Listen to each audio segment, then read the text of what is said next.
Қазақ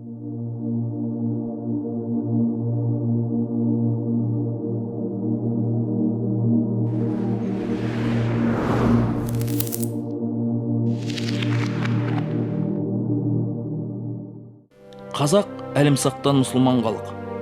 Ислам дінінен нәр алғанына 12 ғасырдан асты. Сонау ықылым замандардан бері ұлттық сана сезімі, салт дәстүрі, мәдениеті мен әдебиеті асыл дініміздің құндылықтарымен біте қайнасып бірге дамыды. Бір-бірімен астасып ажырамас құндылыққа айналды. Ислам діні қазақ хандарының идеологиялық бағыты мемлекеттік діні болды. Салт дәстүр дегенде тек қана мәдени әдет ғұрпымызды ғана емес, тағылымды тәрбие ұстанымдарын, даналықты, ізгілікті насихаттайтын сан ғасырлық мұраларымызды айтамыз. Бүгінде біз үшін тарих қойнауында жатқан асыл қазыналар бабалар аманаты. Ендеше бабалар аманатына адал болу, оны тануды басты мұратымызға айналдыру уақыт талабы. Біз тарихты, бабалардың мұрасын қайттан жаңғыртуымыз керек, тірілтуіміз керек. Егер біз Абайдың, Шәкәрімнің, одан алдыңғы біздің ғұламаларымыздың, Яссауидің еңбектерін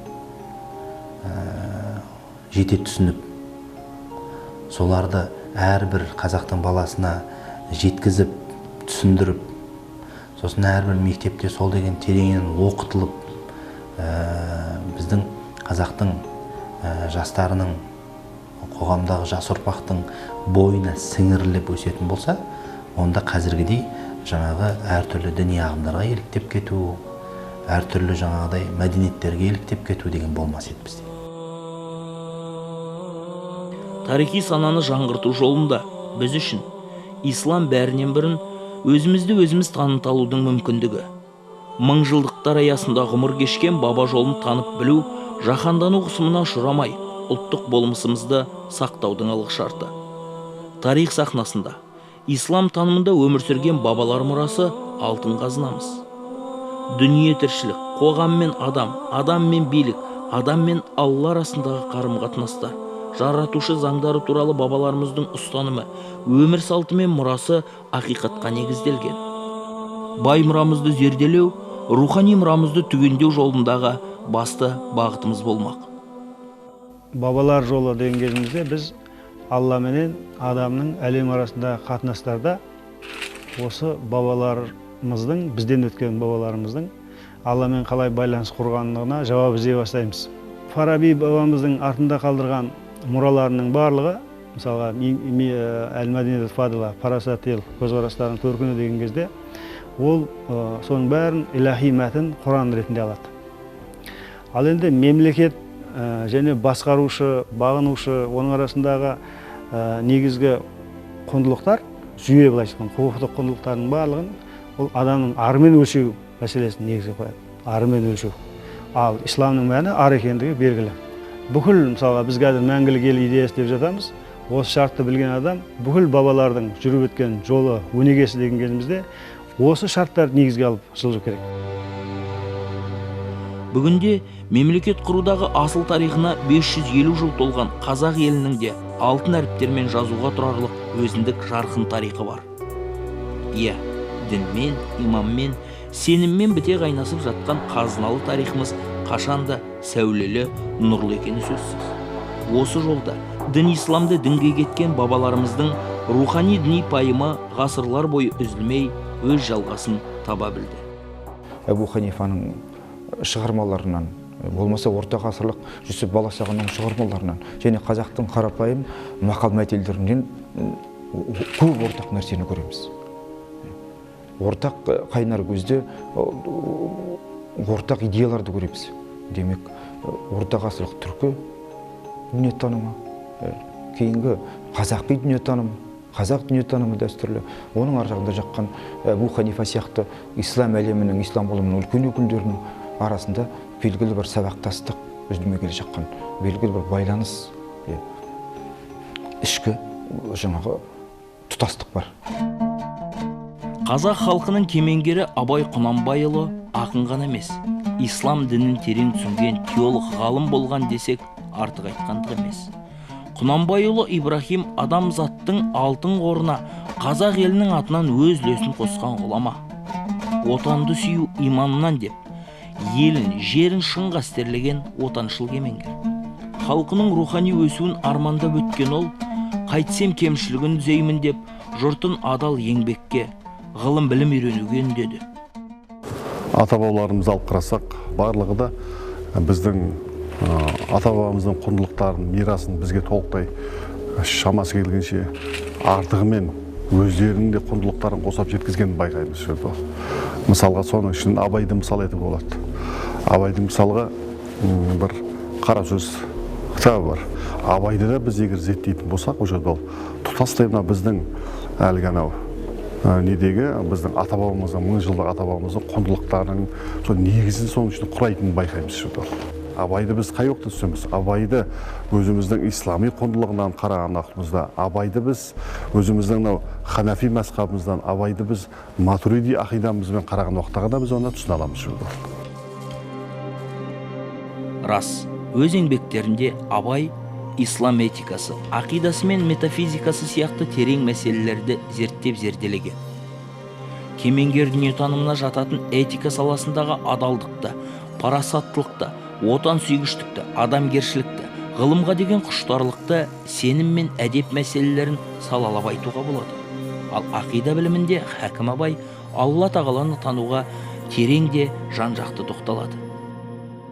38-ші қара сөзді алып қарасақ, мынау исламның ханафи мазхабындағы бүкіл түсіндігін, бағыт-бағдарын, жалпы біздің қазақтың сенім қандай екендігін және қалай қалыптасқандығын Абай оны қарапайым халыққа емін-еркін өтіріп жеткізген жерде ол. Мысалға соның ішінде дейді, Алла тағала ол сенің өлшемге сыймайды ол дейді. Бұл деп отырған не? Бұл біздің осы матуриди ақидасында, яғни лә мәкән дейді ол жерде ол Абай. Яғни Алла тағаланың мекені жоқтығын айтады. Оның ешқандай да өлшемге сыймайтындығын, адамның ақылы, адамның санасы өлшеулі, ал Алла тағала өлшеусіз дейді ол жерде ол. Ендеше өлшеулі мен өлшеусізді тең қылу ол адами қылыққа жат нәрсе дейді. Ендеше өлшеусіз, шексіз нәрсе өлшеушінің ішінде, яғни аспанның ішінде, арштың үстіне сыймақ емес деп жүрді ол. Мінекей Абай осыны айтады. Ал енді сіз оны өлшеуге егер сыйдырып оғатын болсаңыз, онда шатасасыз. Онда Алла тағаланың баласы бар, онда Алла тағаланың серігі бар, онда Алла тағаланың көмекші бар деген нәрседен құтыла алмайсыз. Қай уақытта сіз ондай нәрседен құтыласыз? Алла тағала өлшеусіз, Алла тағала шексіз, Алла тағала жаратылмаған мұхалифатын лил хавадис дейді, сондай екендігін білгенде ғана барып сіз байқайсыз. Мінекей Абай осы 38-ші қара сөзінде осыны айтады.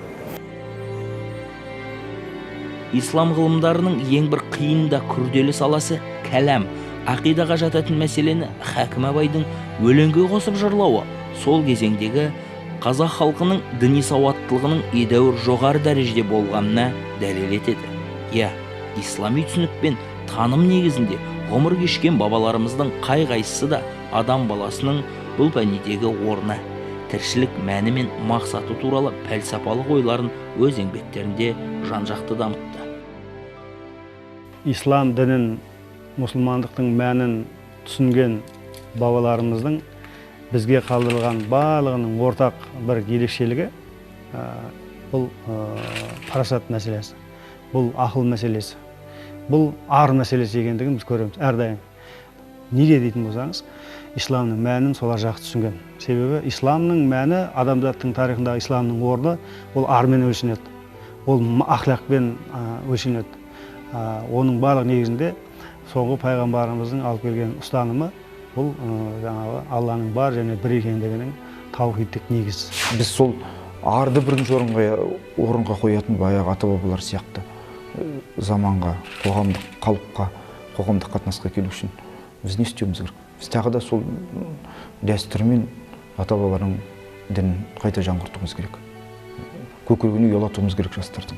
Жастарды құқықтық жазадан қорқатын емес, жастарды ішкі бір имандылық арқылы сондай жаза баспауға бармайтындай қылып тәрбиелеу.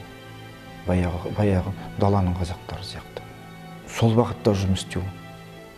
Енді қазіргі заманға қарайтын болсақ, ол отан сүйгіштік, қалыптастыру, соны көңіліне ұялату, Аллаға деген сүйіспеншілікті ұялату балалардың. Рухани сауаты жоғары, білімді жастарымызды көбейту үшін ата-бабаларымыздың ежелден ұстанып келе жатқан иісі қазақ халқымыздың озық дәстүрлері мен әдет-ғұрыптарымен біте қайнасқан имам Ағзам мазхабын негізге ала отырып, ұлттық рухымыздың мәйегі Абай, Шәкәрім, Мәшһүр Жүсіп сынды ғұламалардың жазған еңбектерін кеңінен пайдалануымыз керек. Бұл жас ұрпаққа үлгі өнеге, тура жол көрсетіп, ел тізгінін қолына алар жастарымыздың көздері ашық, көкірегі ояу болуын қамтамасыз ету жолындағы парызымыз. Біз өзіміздің ғасырлар бойы келе жатқан исламды ұстану үлгісін сақтаймыз, соны тірілтеміз, соны қайта жаңғыртамыз десек, 17 ғасырда, 18 ғасырда қандай бізде ғұламалар болды, қандай бізде ишандар болды, қандай бізде сопылар болды, қандай бізде имамдар болды, қандай діни тұлғалар болды.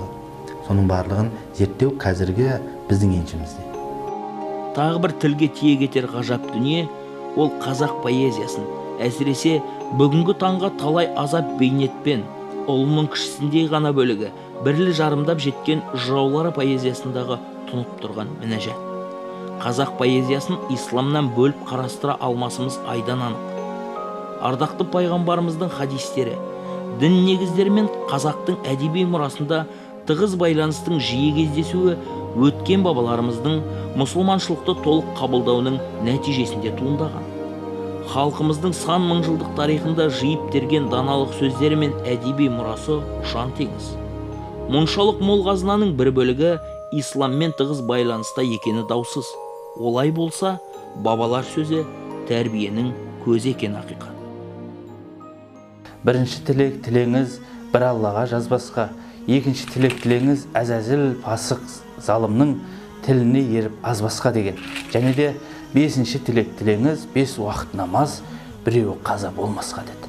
Яғни 5 уақыт намаз адам баласын қаншалықты тәрбиелейтіндігін осы өлең шумақтың өздерінде түсінуімізге болады. Сол үшін біз ата-бабаларымыздың даналық жолдарын ұстанатын болсақ, осындай өлең шумақтарынан бойымызға тартатын болсақ, нағыз ата-бабаларымыздың ұрпағын болып жүретініміз айдан айқын. Біздің негізгі мұсылмандығымыздың ойлау жүйеміздің басты ерекшелігі сөздің өзінен жан іздейміз, өздің болмыстың әр нәрсесіне мән іздейміз, номен іздейміз. Осы ерекшелігіміздің барлығын біз бабалар жолы арқылы бүгінгі ұрпаққа түсіндіруіміз шарт. Бабалар жолы арқылы мәңгілік ел идеясын дамытатын бірінші мәселе ол рух, патриоттық, отансүйгіштік мәселе.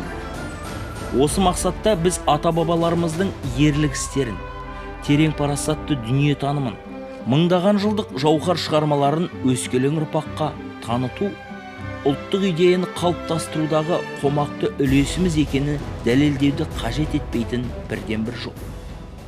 Біздің бабаларымыздың жолында, бабаларымыздың мұрасында бүкіл сол адамзатқа ортақ құндылықтардың барлығы бар. Адамзатқа ортақ құндылықтар және біздің өзіміздің ата-бабамыздың діні, тарихи біздің дініміз, сеніміміз, ол исламға байланысты құндылықтардың бәрі сонда. Яғни біз сол мұраларымызды сіңіріп, сол мұралардың құндылықтарының барлығын үйреніп, меңгеріп, сонымен өмір сүретін болсақ, онда біз мәңгілік адамға, келесі кезекте мәңгілік елге айналамыз. Елбасы Нұрсұлтан Әбішұлы Назарбаев өзінің бір жолдауында дін мәселесінің қоғамымызда қаншалықты өткір тұрғандығын айта келе, біз мұсылманбыз. Оның ішінде Әбу Ханифа мазхабын ұстанған сүнниттерміз деп көрсеткен сүнниттік бағыттағы Ханафи мазхабы Матруди сенім мектебінің қазақ елінің рухани ынтымағындағы маңыздылығын атап өткен болады. Олай болса, еліміздің ынтымағы жарасып, бірлігі ту етіліп, көк байрағы әлем елдерінің алдында желбіресін десе, асыл дініміздің аясындағы ауызбіршілігімізді сақтай отырып, дана бабаларымыздың даналық жолын ұрпақ санасында қайта жаңғыртуымыз керек.